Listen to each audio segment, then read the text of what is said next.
Okay, hi. I will tell you the story about the facade of the Mediatheque d'Orléans. It was one of our early projects. It was a project located in Orléans, which is a quite historic city of Jeanne d'Arc, famous person in France.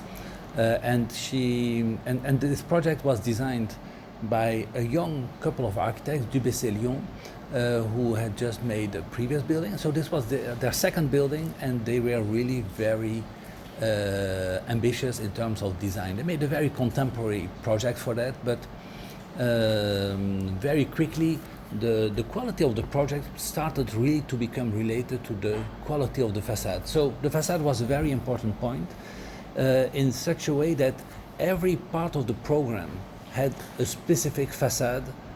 So from the outside you could identify that this building, it's a public building for media. Every part of the program has its own facade somehow. I will not talk too much about every program, which are a lot of small stories, actually very interesting, but more related on finding a specific identity every time. But it's the background that is for me, that was the most challenging. How can you create a background for such a project? And the architect imagined a fully glazed facade, and to do that in a sustainable way, you must have external solar protection, that's obvious. One of the main difficulties, but we were lucky for that, is that when you are in France, nearby a historic monument, you can hardly do modern architecture. But coincidentally, just because of a few meters distance, our project was out of that range of the 500 meters, so they really could do this modern architectural building. Let's talk about the facade, and that is the background. So it's a glass facade with external solar shading. And when you do when you have to solve such a problem as technical facade designer, it's always the question: how can you fix something on the outside of a facade in an easy way? Let me make a sketch. If I take a normal curtain wall, the profile would be like this. This is the mullion, can be more or less deep. The glass will be here, and I fix the whole thing with a capping on the outside. So outside is here, and inside is here. If you want to fix something on the outside, you see that first you cannot anymore dismount your glass, and you have problems with water leakage here. It is never nice looking. It's a kind of really complicated topic here. Here it is not really working. So the solution was to make a T-shaped profile. It is a very simple idea, and of course already commonly used.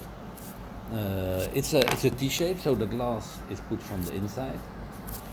So here the glasses were installed from the outside, but here the glasses are installed from the inside. So when you have such a T-shape, it becomes very easy to fix something on it. So if you have external solar shading, this is just the best solution. T-shape is normally used for windows. It's not so common for curtain walls, except in one country, in Italy. In Italy, this is a standard system. So we investigated a little the Italian products, and so we were able to develop a specific detail for this project. It was innovative in France, but actually it was relatively standard in Italy. Maybe because they need more solar protection, because they have a little more sun. So this detail, it is very. What is the difficulty, in fact, is that when you have a curtain wall, normally you install the glasses from outside. In this case, you could not, so we had to reverse the system. It is just a functional thinking to avoid a problem. You can always solve the problem in a regular way, but if you want to solve it in a way that there is finally no problem, this is the solution. So I can show you the sketch. Maybe you can see it better. Okay, maybe a small last detail. When you have a facade with all that solar shading, there was a question about how transparent should that solar shading be. Actually, we thought that 50% perforation was a good number. All those aluminium sheets that you can see on the elevation are 4 or 5 millimeters, I don't remember exactly, maybe 4 millimeters thick aluminium perforated. They perform great because they block 50% of the solar radiation, but today we know that if you want to work, if you want to read, if you want to work with a computer nearby the facade, blocking only 50% of solar radiation is not enough. Actually, you must block light, and light should be blocked probably around 90 or 95%. If you want, then that's enough. If you have only 5% of natural light for reading, it's already okay. You can read, you can work. But okay, people like, and we were anxious that it would be too dark. Actually, it is too bright. Thank you.